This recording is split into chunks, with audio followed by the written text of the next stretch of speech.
রাজুর মা, কি দিয়ে রান্না করছো? খাবার তো অনেক মজা হয়েছে। তেল মশলা বেশি দিছি, জানে টের পাও না? ও আচ্ছা।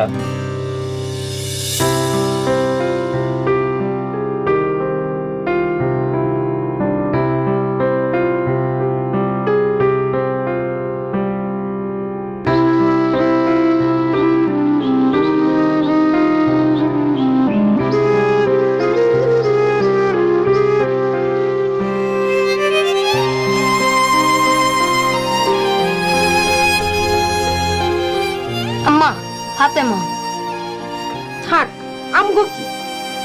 প্রত্যেকটা দিন খাওয়ার সময় এসে দাঁড়ায় থাকে। মা বাপে কিছু শিখায় নাই, শিক্ষার অভাব, বুঝছো?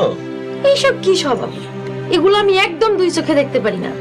এই ফাতেমা ঘরে যা, তোরে খাইতে দিমু না। এই